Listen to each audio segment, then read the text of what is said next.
Hello, नमस्कार दोस्तों एक बार फिर से आपका मेरे YouTube चैनल पर स्वागत है। दोस्तों, जैसा कि आप लोग जान रहे हैं कि हम लोग डीसी मशीन के बारे में पढ़ रहे हैं। आज मैं आपको डीसी मशीन का एक इम्पॉर्टेंट टॉपिक बताऊंगा, जिसको कहते हैं हम लोग power stages of DC generator.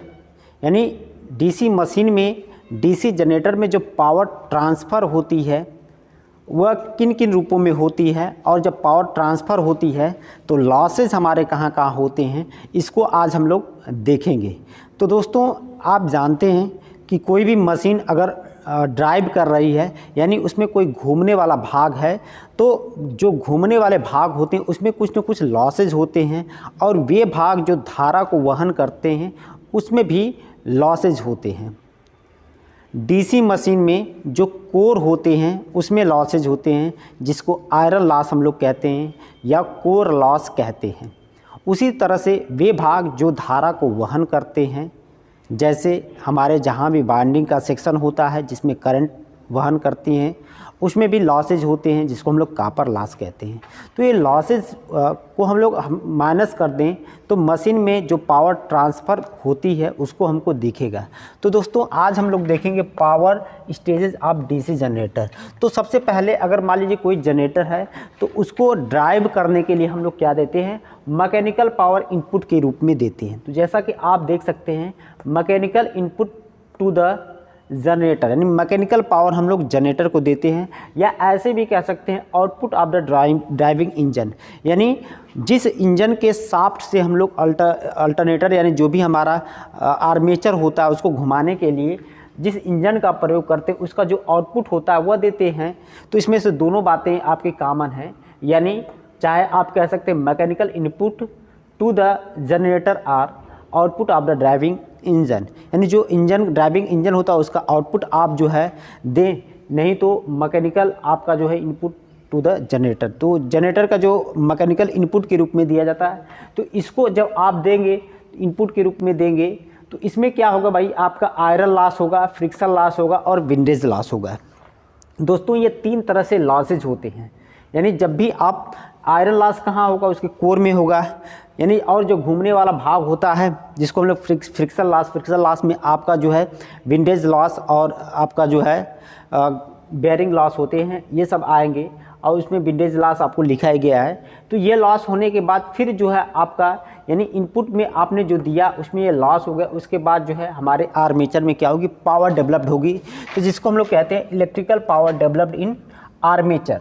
तो जो हमने इनपुट दिया मैकेनिकल के रूप में, उसमें से अगर आप लॉस को घटा दें तो आपके आर्मेचर में पावर डेवलप्ड होगी, जिसको EGIA कहते हैं।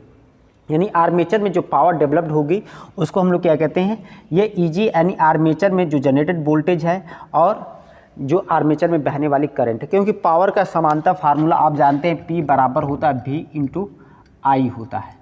यह पावर का हम फार्मूला जानते हैं, जहाँ V वोल्टेज होता है और I क्या होती है, हमारी करंट होती है।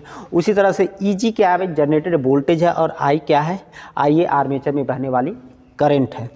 तो ये हमारी पावर डेवलप्ड होगी आर्मेचर में। फिर उसके बाद आर्मेचर में दोस्तों हमारा क्या होगा, कॉपर लॉस होगा। तो कॉपर लॉस को आर्मेचर में बहने वाली करंट और आर्मेचर का रजिस्टेंस से डिनोट करेंगे, और यह IA² इंटू RA के बराबर होगा। तो यह जो आर्मेचर में हमारी मैकेनिकल पावर डेवलप्ड हुई, इसको अगर हम लोग इस कॉपर लॉस को घटा देंगे तो हमारे जो भी जनरेटर होगा उसके आउटपुट पर पावर मिलेगी, यानी इलेक्ट्रिकल पावर अक्रॉस लोड, जो हमारा लोड लगाएंगे उसके अक्रॉस हमको पावर मिलेगी। और यह पावर किसके बराबर होगी, लोड के अक्रॉस जो वोल्टेज होगा और लोड में बहने वाली करंट होगी, इसके बराबर होगी। तो दोस्तों, जैसे आप देख सकते हैं कि हमने इनपुट के रूप में मैकेनिकल पावर दिया, उसमें से हमने आयरन लॉस, फ्रिक्शन लॉस और विंडेज लॉस को घटा दिया, तो हमारी आर्मेचर में पावर डेवलप्ड हुई। यह आर्मेचर में जो पावर डेवलप्ड हुई उसके कारण आर्मेचर में कॉपर लॉस हुआ, इसको हमने घटा दिया, तो हमारे लोड के अक्रॉस जो है इलेक्ट्रिकल पावर हमको मिली।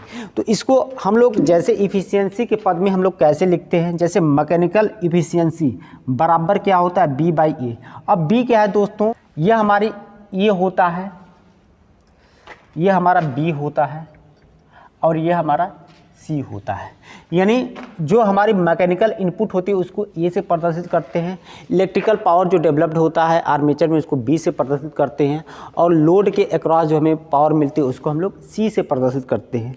तो इसमें ओवरऑल इफिशियंसी की हम लोग बात करेंगे तो मैकेनिकल इफिशियंसी बराबर क्या होता है, जैसे इसका जो आउटपुट है ये इलेक्ट्रिकल पावर बटे हमारा जो इनपुट है ये है, तो यानी बी बटे ए, यानी बी का मतलब जो है electrical power developed in armature, और इसका जो इनपुट है क्योंकि आउटपुट बराबर क्या होता है, यानी इफिशियंसी बराबर होता है आउटपुट बटे इनपुट, तो आउटपुट ये है और इनपुट ये है, तो B बटे ये होगा। उसी तरह से हमारे इलेक्ट्रिकल इफिशियंसी बराबर क्या होगी, ये C बटे B होगी, क्योंकि हमारा जो आर्मेचर में पावर डेवलप्ड हो गई उसमें लॉस घटा देंगे तो यह आउटपुट होगा, तो यह आउटपुट होगा और ये फिर इनपुट के लिए काम करेगा। तो इलेक्ट्रिकल इफिशियंसी हम लोग क्या लिखेंगे, C/A लिखेंगे। तो जब भी हम लोग किसी मशीन के लिए ओवरऑल इफिशियंसी की बात करते हैं, यानी ओवरऑल इफिशियंसी, और इसी को हम लोग कॉमर्शियल इफिशियंसी भी कहते हैं। तो मैकेनिकल इफिशियंसी गुणे इलेक्ट्रिकल इफिशियंसी की क्या होता है, बराबर होती है हमारी ओवरऑल इफिशियंसी। तो आपकी मैकेनिकल इफिशियंसी भाई कितना है, B/A है, और इलेक्ट्रिकल इफिशियंसी कितना है, C/A है। इसमें B से B आपकी कट जाएगी तो C/A, और ये C/A का मतलब क्या है, जो हमारे लोड के अक्रॉस पावर मिली, यानी जो लोड के अक्रॉस में पावर पैदा हुई या और जो हमने इनपुट दिया यह, तो आउटपुट बटे इनपुट यह हमारी क्या होती है, ओवरऑल इफिशियंसी होती है। तो उम्मीद है दोस्तों कि डीसी जनरेटर में पावर स्टेजेस क्या होंगे, क्या हैं, ये आपको समझ में आया होगा। तो दोस्तों अब हम लोग देखेंगे condition for maximum efficiency in DC generator, यानी डीसी जनरेटर में मैक्सिमम इफिशियंसी के लिए क्या शर्त होती है, क्या कंडीशन होती है, तो इसको हम लोग देखेंगे। तो इसके पहले हम लोगों ने देखा डीसी जनरेटर की मैकेनिकल इफिशियंसी, डीसी जनरेटर की इलेक्ट्रिकल इफिशियंसी और उसकी ओवरऑल इफिशियंसी। तो इस इफिशियंसी यानी दक्षता डीसी जनरेटर में कब अधिकतम होगी और इसके लिए क्या शर्तें होती हैं, तो दोस्तों हम लोग इसको देखेंगे। तो आप जानते हैं किसी भी चीज़ की जो इफिशियंसी होती है उसको नीटा से प्रदर्शित करते हैं, और इफिशियंसी बराबर होता है आउटपुट अपान इनपुट, आउटपुट अपान इनपुट, और इसको हम लोग पावर में लिखते हैं, यानी आप लिख सकते हैं आउटपुट पावर बटे इनपुट पावर। तो दोस्तों अगर आप ध्यान देंगे तो डीसी जनरेटर में अगर यहाँ पर मैं आपको बना कर दिखाऊं तो यह हमारे पास मान लीजिए कि मैंने कोई आपको डीसी शंट जनरेटर बनाया, यहाँ पर इसमें शंट फील्ड वाइंडिंग है, और यह हमारा आर्मेचर है, और यह हमारा क्या है, लोड है, यह हमारा लोड है। तो लोड के अक्रॉस जो वोल्टेज मिलती है उसको हम लोग क्या कहते हैं, V कहते हैं, और लोड में जो करंट बहती है उसको हम लोग क्या कहते हैं, IL कहते हैं। तो यही V और IL का जो मल्टीप्लिकेशन होता है, जो गुणा होता है, इसको हम लोग क्या कहते हैं, आउटपुट पावर कहते हैं। तो आउटपुट पावर के रूप में आप क्या लिख सकते हैं, या इसको इस तरह से लिख सकते हैं, आउटपुट पावर बट्टे इनपुट पावर को लिख सकते हैं आउटपुट पावर प्लस लॉस। तो दोस्तों इसको आप जो है आउटपुट पावर को लिख सकते हैं यहाँ से VIL बटे, यहाँ आउटपुट पावर को पुनः वही लिखेंगे VIL, और लॉस में हमारे पास दो तरह के लॉस होते हैं, एक कॉपर लॉस होता है, दूसरा आयरन लॉस होता है।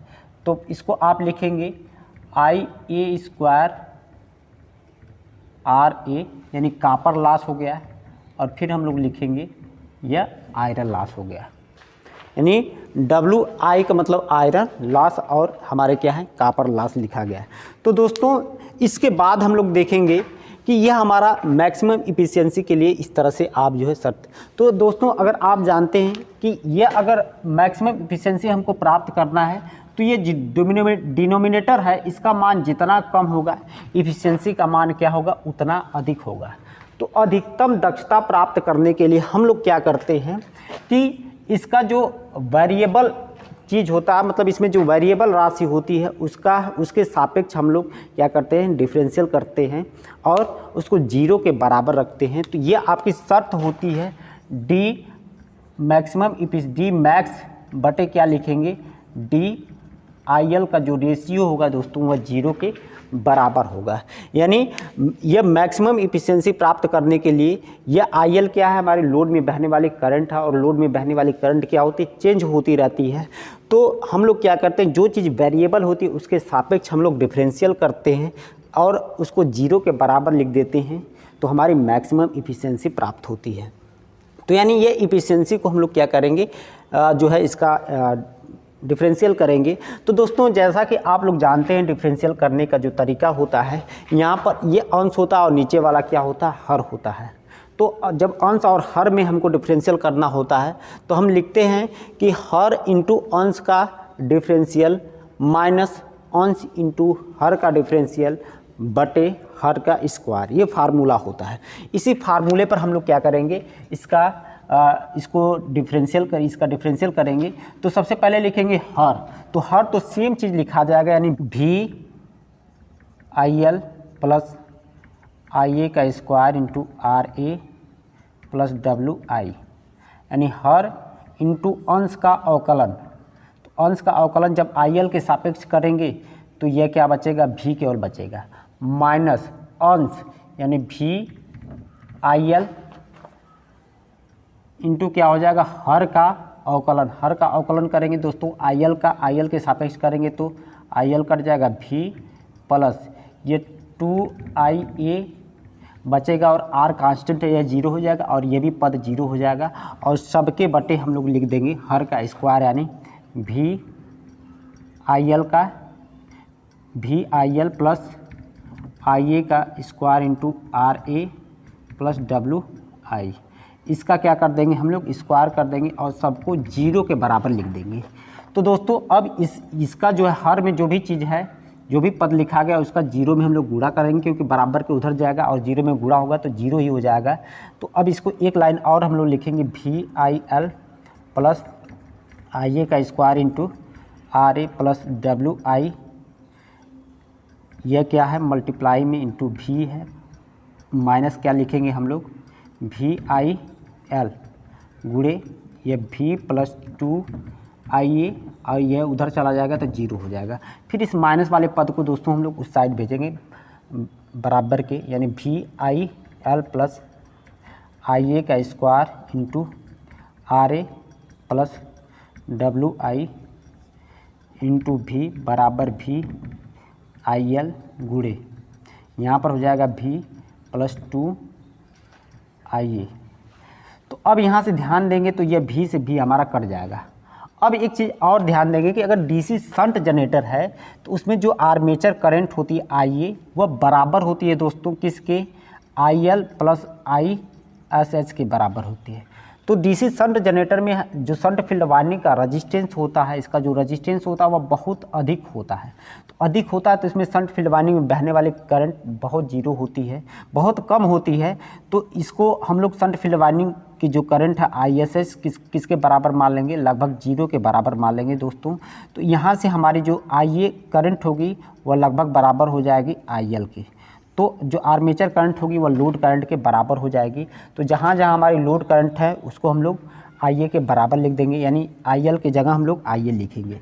तो VIA प्लस IA का square into RA plus WI बराबर यह हो जाएगा, इसमें IA इंटू हम लोग अंदर गुणा करके लिखेंगे तो V हो जाएगा प्लस 2IA का स्क्वायर हो जाएगा। IA का IA में गुणा हो जाएगा तो IA का स्क्वायर हो जाएगा।